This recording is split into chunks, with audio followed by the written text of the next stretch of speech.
जय हिंद दोस्तों। Teacher channel पर आपका स्वागत है। दोस्तों आज हम लोग केमिस्ट्री में रसायन शास्त्र में द्वितीय विस्थापन अभिक्रिया या इसको हम लोग उभय विस्थापन अभिक्रिया भी कहते हैं पढ़ेंगे। इसको इंग्लिश में डबल डिस्प्लेसमेंट रिएक्शन कहेंगे। क्यों कहेंगे दोस्तों, आप इस परिभाषा से समझ सकते हैं कि जब दो यौगिक अपने आयनों को दोस्तों हम लोग मूलक भी कहते हैं, मूलकों का आदान प्रदान करके दो नए यौगिक का निर्माण करते हैं, तब उसे हम लोग द्वितीय विस्थापन अभिक्रिया या डबल डिस्प्लेसमेंट रिएक्शन कहते हैं। दोस्तों यह रिएक्शन आयनों के साथ होता है, इसलिए आपको इसमें एक आयन का भी नया कंसेप्ट सीखने को मिलेगा।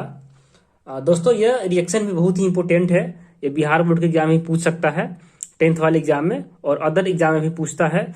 इसलिए दोस्तों वीडियो में अंत तक बने रहेंगे और अच्छा लगेगा तो चैनल को सब्सक्राइब भी कर लेंगे और बेल आइकन भी दबा लेंगे ताकि आने वाले हर वीडियो का नोटिफिकेशन आप तक पहुंचता रहे। और किसी भी तरह का डाउट हो तो आप कमेंट सेक्शन में पूछ सकते हैं। दोस्तों इसको हम बहुत ही आसान तरीका से समझा रहे हैं। कह रहे जब दो यौगिक अपने आयनों का आदान प्रदान, दोस्तों मान लीजिए कोई दो यौगिक X और Y है, ठीक है। इसका हम रिएक्शन अगर A और B वाले यौगिक से कराते हैं तो यहां पर दोस्तों जब रिएक्शन करता है तो आप ध्यान से देखेंगे ना तो आपको समझ में आएगा। हम दो तरह से इसका हम आपको बताने का प्रयास करेंगे, एक आयन से और एक डायरेक्ट कंपाउंड से भी। अगर आप कंपाउंड से समझिएगा तो दोस्तों यहां पर Y और A मिलकर एक नया यौगिक बना लेता है, ठीक है। Y और A एक नया यौगिक बना लेता है और प्लस X और B जो बचता है ही एक अलग यौगिक बना लेता है। अर्थात आप देखेंगे तो ये X और Y के जगह पर दो यौगिक आपको मिलेगा और A B यौगिक मिलेगा। अगर इसको हम आयन के रूप में समझे दोस्तों तो हम समझ सकते हैं, यहां आपको X जो है पॉजिटिव चार्ज में धन आयन में होगा और Y जो है निगेटिव में होगा। ये आपको यौगिक कंपाउंड तभी बनता है जब उसमें दो तत्व जो एक निगेटिव वाला हो और एक पॉजिटिव वाला हो। उसी प्रकार इसमें अगर आप देखेंगे तो यहां भी आपको A एक पॉजिटिव वाला होगा और B निगेटिव वाला होगा। तो इस प्रकार दोस्तों इसमें के एक पॉजिटिव और एक निगेटिव मिलकर एक नया यौगिक बनाता है और एक निगेटिव एक पॉजिटिव मिलकर, तो यहां पर देखेंगे तो Y निगेटिव और A पॉजिटिव चार्ज है तो ये निगेटिव पॉजिटिव वाला एक यौगिक बना लेता है जिसका नाम हम दे सकते हैं Y निगेटिव में है और A पॉजिटिव में है। तो YA और एक दोस्तों आपका यौगिक इसके हिसाब से बनाएंगे X पॉजिटिव में और B निगेटिव में तो XB। इस प्रकार दोस्तों आपको बहुत सारा यौगिक मिलेगा। उदाहरण के तौर पे अब आपको समझाने का प्रयास कर रहे हैं। दोस्तों मान लीजिए कोई आपको सोडियम क्लोराइड है, एक एग्जाम्पल आप लीजिए जिसका फॉर्मूला NaCl होता है। अगर इसको हम रिएक्ट कराए सिल्वर नाइट्रेट से जिसका फॉर्मूला AgNO3 होता है, अब ये कंपाउंड बनाएंगे तो यहां पर डबल डिस्प्लेसमेंट रिएक्शन कराएंगे। दोस्तों डबल में क्या होता है कि दो यौगिक का यहां निर्माण होता है। एक आपको बताए हैं कि ये सोडियम क्लोराइड का क्लोरीन और Ag मिलकर एक नया यौगिक बनाएगा जिसका नाम AgCl हो जाएगा और प्लस बच जाएगा दोस्तों Na और NO3, तो NaNO3 एक नया यौगिक बनाएगा। अब यहां पर आप देखेंगे कि ये सोडियम क्लोराइड था, सोडियम क्लोराइड और इसका नाम दोस्तों क्या था, सिल्वर नाइट्रेट था। आप नाम लिखना चाहे तो लिख लीजिए, यह सिल्वर नाइट्रेट है और ये सोडियम क्लोराइड है, सोडियम क्लोराइड है। आपका यौगिक बनाया AgCl जिसको हम लोग कहते हैं सिल्वर क्लोराइड, सिल्वर क्लोराइड।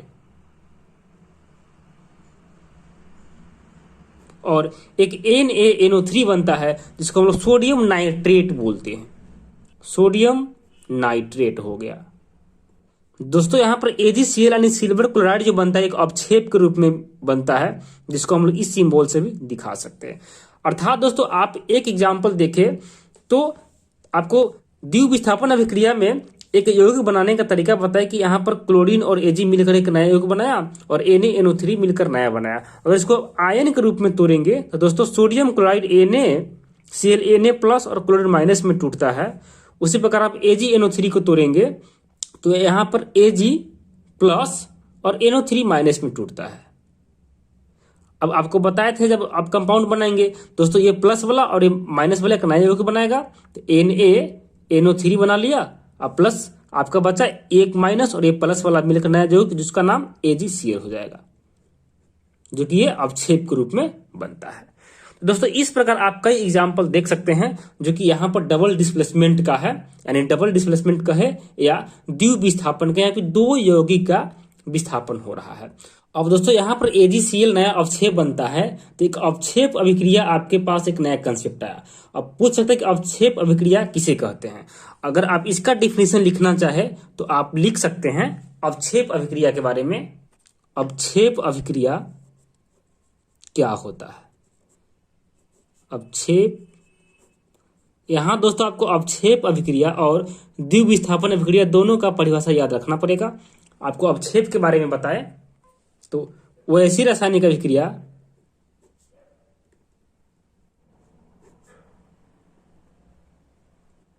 जिसमें किसी अवक्षेप का, जिसमें किसी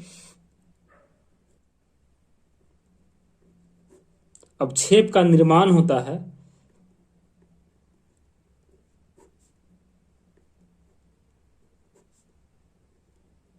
उसे अवक्षेप अभिक्रिया कहते हैं।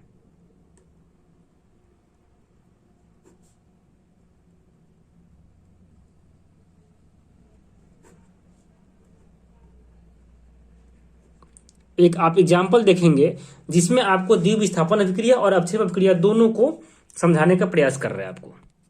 दोस्तों अगर बेरियम क्लोराइड के विलयन में हम यहाँ पर बेरियम क्लोराइड BaCl2 लेते हैं, अगर दोस्तों इसके विलयन हम सोडियम सल्फेट को डाला जाए, सोडियम सल्फेट होता है दोस्तों Na2SO4। तो आपको बताए थे कि हम दो तरह से इसका हम यौगिक निर्माण करेंगे, एक क्लोरीन और Na2 मिलकर के दोस्तों यौगिक बनाएगा, जिसका नाम क्या हो जाएगा? Na2Cl2। दोनों में दो दो है तो निकल जाएगा दो दो, क्या बन जाएगा दोस्तों? NaCl बन जाएगा। अब प्लस बन जाएगा BaSO4 बच जाएगा, एक योग BaSO4 बचेगा। बना क्या? जब हम बेरियम क्लोराइड को सोडियम सल्फेट से रिएक्शन कराए तो आपका बना दोस्तों क्या? एक सोडियम क्लोराइड और एक BaSO4 जो कि अवक्षेप के रूप में दोस्तों बनता है। अब ये अवक्षेप हो गया। तो आपको पता है कि वैसे अभिक्रिया जिसमें किसी अवक्षेप का निर्माण होता है, दोस्तों यहाँ पर बेरियम सल्फेट का एक अवक्षेप का निर्माण हो रहा है, इसीलिए यह अवक्षेप अभिक्रिया भी है और द्विव विस्थापन अभिक्रिया भी है। आप नाम लिखना चाहे तो लिख सकते दोस्तों। बेरियम दोस्तों सल्फाइड में सल्फेट होगा, बेरियम सल्फेट, और ये सोडियम क्लोराइड जिसके बारे में आप जानते हैं, आप लिख लीजिएगा सोडियम क्लोराइड। दोस्तों ये सोडियम सल्फेट है, सोडियम सल्फेट, और ये बेरियम क्लोराइड।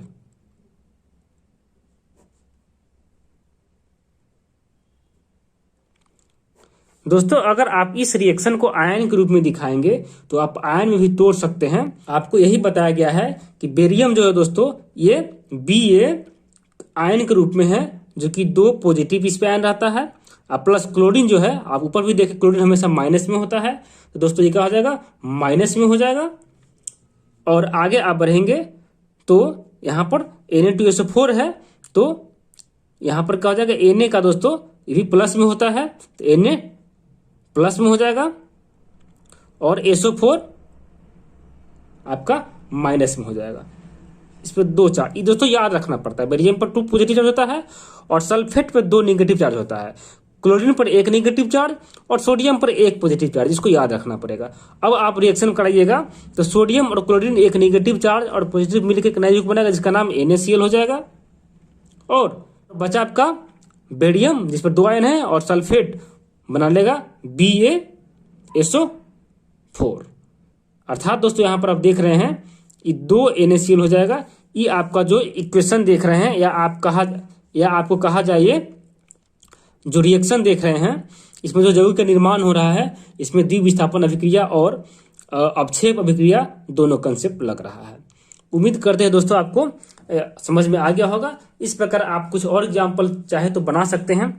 आप होमवर्क में आपको दे दे एक, अगर FeS फेरस सल्फेट को अगर हम सल्फ्यूरिक अम्ल के साथ रिएक्शन कराएं तो क्या बनेगा, आप ये भी बना सकते हैं। H2S बन जाएगा एक दोस्तों और प्लस FeSO4 हो जाएगा। यहाँ पर H2S जो है अवक्षेप के रूप में प्राप्त होगा। इस प्रकार दोस्तों आप बहुत सारे एग्जाम्पल कर सकते हैं इसी मेथड से, या तो आप एक जो कि बीच से बना लीजिए और एक नया इसके बाद से बना लीजिए, या आप आयन को तोड़कर भी बना सकते हैं अगर आपको आयन का मूलक याद है तब। अर्थात दोस्तों अगर आपको द्विविस्थापन अभिक्रिया का परिभाषा देना होगा तब देंगे जब दो यौगिक अपने आयनों का आदान प्रदान करके दो नए यौगिक का निर्माण करता है। दोस्तों यहाँ पर क्या दोनों आयन है, तो ये आयन अपने, दोस्तों यहाँ पर इस यौगिक में भी आयन है और इसमें भी आयन है, तो ये दोनों अपने आयनों का आदान प्रदान करके एक यौगिक का निर्माण करता है, दो यौगिक का निर्माण करता है, तो यह द्विविस्थापन अभिक्रिया कहलाता है। धन्यवाद दोस्तों, उम्मीद करते समझ में आ गया होगा, और समझ में आ गया होगा तो वीडियो को लाइक और शेयर करेंगे।